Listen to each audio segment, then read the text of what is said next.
ગીર સોમનાથ જિલ્લામાં નાળિયેરનું વાવેતર કરતા ખેડૂતોની ચિંતામાં વધારો થયો છે અને તેનું કારણ છે સફેદ માખી। જી હા, નારિયેળીમાં સફેદ માખીનો રોગ આવી જતા ખેડૂતો મુશ્કેલીમાં મુકાયા છે। ત્યારે ખેડૂતોનું કહેવું છે કે રોગના કારણે નારિયેળના પત્તા ખરી જાય છે અને નારિયેળી ખારાશ મારી જાય છે।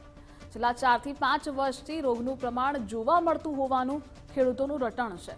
ઉલ્લેખનીય છે કે જો આવી જ પરિસ્થિતિ રહી તો ખેડૂતો નારિયેળી કાઢી નાખશે તો આજથી 10 કે 15 વર્ષ બાદ નારિયેળ જોવા ન મળે તો નવાઈ નહીં। ત્યારે હાલ તો રોગનો છુટકારો મેળવવાનો ઉપાય શોધવા ખેડૂતોમાં માંગ ઉઠી છે।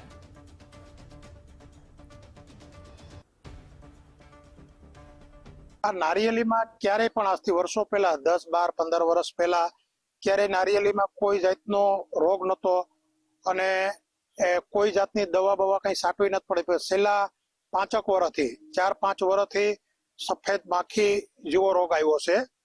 એનાથી એ પેલા શરૂઆતમાં તો બહુ આવ્યો હતો, પછી 6 મહિના વયો જાય, 4 મહિના આવે, 8 મહિના આવે, 4 મહિના ન હોય, એ રીતનો આવે છે। અત્યારે નારિયેળી બાબતમાં ખેડૂત બધી નારિયેળી કાઢી રાખ્યા છે। અટણે 25% તો જો કે કાઢી નાખી છે નારિયેળી।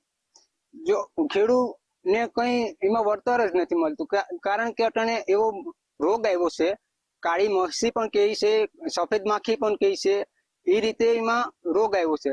તો એના જો નારિયેળીના પત્તા ખરી જાય છે, જે નારિયેળ બાંધે છે એ ખરી જાય છે, એને પૂરું પોષણ મળતું નથી। છેલ્લા 3-4 વર્ષથી જોઈએ તો આપણા એરિયામાં દિવસે ને દિવસે સફેદ માખીનો ઉપદ્રવ વધતો જાય છે। જનરલી શિયાળાની શરૂઆત હોય તો એમાં ઉપદ્રવ જોવા મળતો હોય છે અને સાથે પાછું ભેજવાળું વાતાવરણ અને શિયાળુ પાકનું પિયત હોય એના કારણે થોડુંક એમાં વધારો પણ જોવા મળતો હોય છે। એની કોઈ સ્પેસિફાઈ દવા નથી, તો ઇનિશિયલ શરૂઆતમાં આપણે જો એને ખાલી પાણીના પ્રેશરથી વોશ કરીએ અને પછી અલ્ટરનેટ બીજો સ્પ્રે એવો હોય કે એમાં પાણી સાથે કપડાં ધોવાનો પાવડર અને લીંબોળીનું તેલ આનો સ્પ્રે કરીએ તો આપણે એમાં પણ રિઝલ્ટ સારું મળે।